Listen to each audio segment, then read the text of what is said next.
how do you you are a trainer, you're a coach. So in your work, how do you actually impart those values? Do you actually tell them, oh, you need to do this, do that, or do you do some other way? Maybe just share with us. I'm curious. I think it's ultimately we don't try to be or my team and I we don't try to be preach people on what is the moral high ground, but we do let people know what could be the consequences. So so for example, let's say we do a lot of sales training, and we have cases where salespeople tend to not say they intentionally try to lie to customers, but sometimes they make promises that they cannot fulfill. So customers say, no, can I get this within a week? And then the lead time is 4 weeks, and salespeople will say, yeah, no problem. And everything the customer wants, they'll say, yeah, no problem. But eventually, there's a lot of problems, right? So the consequence of that is that you lose trust with customers. Customers run away. You tarnish your reputation. You get in trouble with your bosses, your colleagues, and everybody else. So there are consequences of different actions. So we kind of remind people of what would happen if you do things a certain way, and then what are some of the expected outcomes that you actually want. Okay, so I see that you actually in your training, your coaching, your team, you actually tell them what are the consequences if you don't do the right thing, not be a good person. I suppose we don't teach just to be a good salesperson, we teach to be a good person, right? If you're a good salesperson by a bad person, I think it's it's very bad, right? Okay, one final question. Do you have some, we have been in Singapore for so long, and do you have something that you can share with us in Singapore, your experience on things like, I think how to be a good person?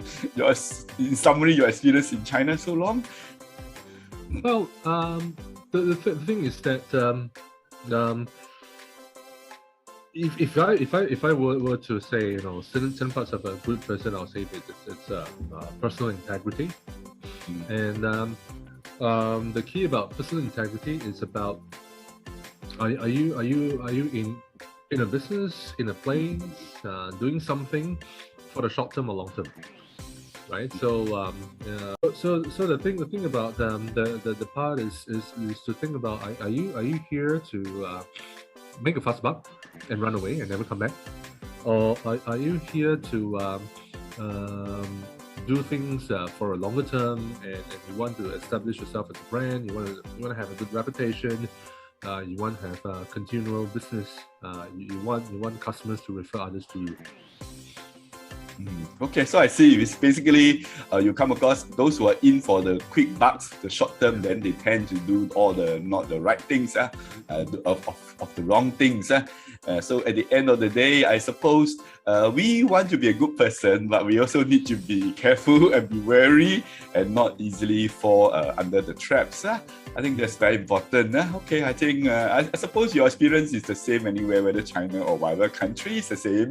Well, even locally, short term versus long term. I think at the end of the day, if you want to be a good person, we have to think long term. If you think short term, you will tend to do all the funny things, all the wrong things. Okay, that's very good. So far, I think we have gained very valuable knowledge. Thanks so much, CJ, for sharing. And I wish to hear from you more. Actually, your book is arriving. I think arriving in these few days. They sent me a message. Yeah. So, by the way, CJ has a book. On what's the title of the book? I forgot already. Oh, it's called Winning the B2B Sale in China.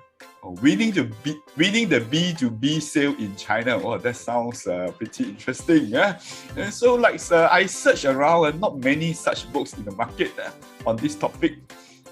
Yeah, there are not many. So this could be the first and only it could be. Well, I'm very glad that I ordered the book. So if you guys are interested, you can leave me a message. Then I will tell you where you can actually order it from Amazon. Okay, that's all so much for doing. Thank you very much, CJ, for sharing. And I wish everybody will be a good person. So thank you. Thank you. Bye.